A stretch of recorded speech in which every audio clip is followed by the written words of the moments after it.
Y por si fuera poco el lío de ese tal don Margarito, pues surgen los otros problemas. ¿Qué? ¿Todavía hay más? Ah, claro, muchos. Si la misión del educador no solamente es enseñar, sino ahondar en la vida de sus alumnos. Porque los niños solamente tienen dos fuentes de aprendizaje, que es el hogar y la escuela.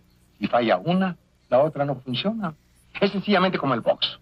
Usted tiene muy buena izquierda, pero si no sabe rematar con la derecha, pues todo está perdido. Así es en la vida. Uno se mata enseñando. Uno les está diciendo esto es lo bueno, esto es lo malo, dándoles ejemplos. Pero ¿qué pasa?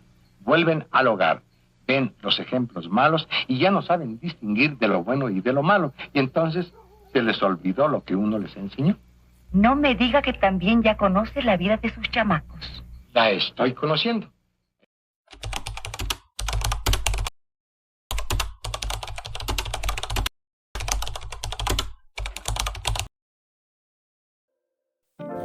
Llegando el momento, nos tocó enfrentar este nuevo desafío, adentrarnos al aula con una lapicera en la mano y finalmente presenciar una clase.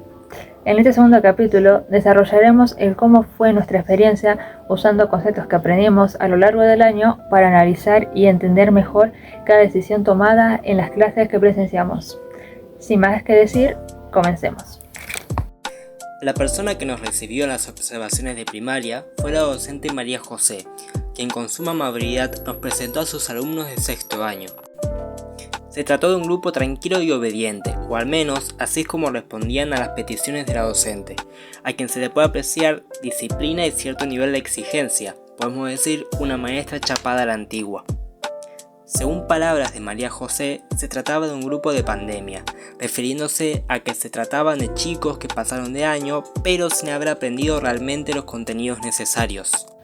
Ante esta situación, la profe decidió dar contenido de la enseñanza en lugar de contenidos a enseñar, lo que fue algo necesario viendo el estado general del grupo. ¿A qué nos referimos con esto? Según lo que pudimos leer en el texto de El ABC de la tarea docente, podemos entender que existe una diferencia entre lo que es el contenido de la enseñanza y los contenidos a enseñar. En el primero, es el docente quien elige cómo transmitir los contenidos, a lo que María José optó por elegir ese camino al notar los puntos débiles de sus alumnos, puntos los cuales se dio cuenta que era necesario reforzar. Sin estos temas claros, la cursada original que se tenía pensada para el sexto no funcionaría como corresponde, ya que la docente se estaría encontrando con alumnos que no poseen conocimientos previos adecuados que puedan servirles de conectores. Esta situación la llevó a escapar un poco de lo establecido por el currículum, pero todo con el único fin de que sus alumnos puedan llegar al secundario sabiendo lo fundamental de las artes, algo importantísimo para esta docente.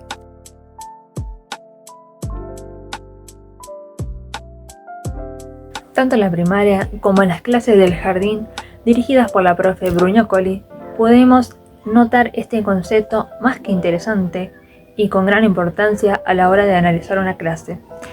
Esta importancia radica en que puede estar usándose de manera negativa, si es que se quisiera, pero también puede tener buenos usos, como fue el caso. Los contenidos ocultos son todo aquello que se enseña a los alumnos, pero sin que esté realmente escrito en el currículum, enseñando aquellos temas que se quiera, pero casi que por debajo de la mesa y de manera mucho más disimulada. Los contenidos ocultos suelen reflejarse principalmente en temas políticos, pero no siempre es el caso.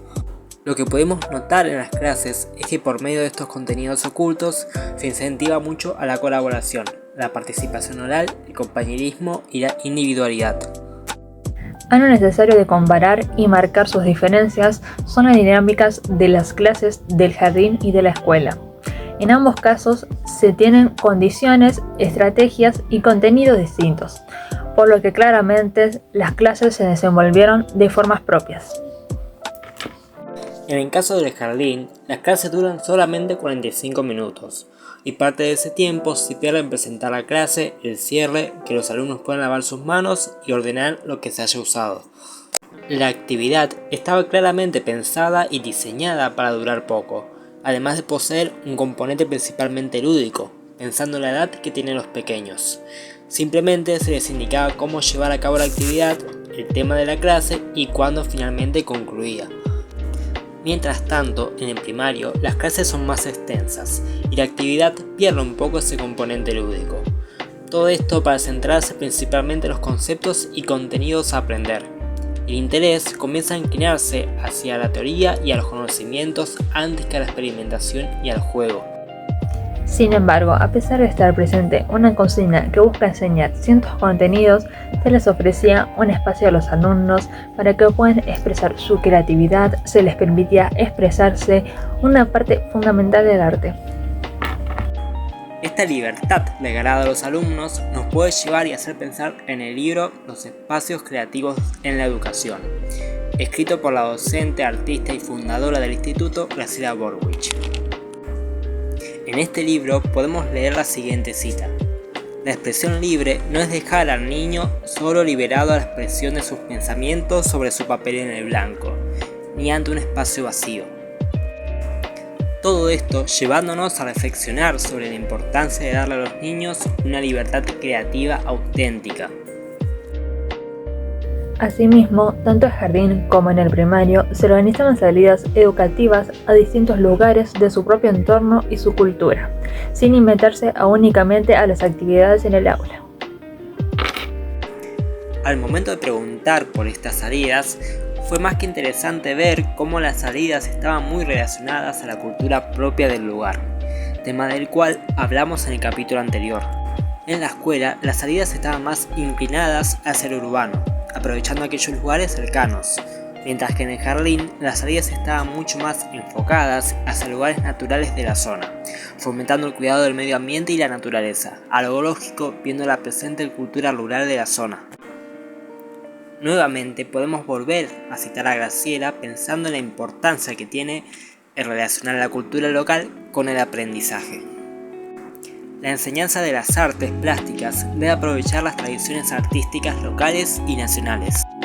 Claramente podemos decir que fue una experiencia en la que aprendimos muchísimo, un pequeño gran paso para lo que dentro de poco nos toca a nosotros estar al frente de los alumnos. Además, pudimos ver cómo mucho de lo que leímos y aprendimos en el año realmente es posible ser traspasado al aula estando presente durante toda la clase.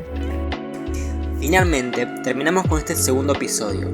Esperamos que disfruten el tercer y último capítulo en el cual daremos un cierre y hablaremos de un tema crucial, la ESI. Finalmente, no queda nada más que agradecer por continuar acompañándonos en lo que es este gran viaje al cual conocemos como nuestras prácticas docentes.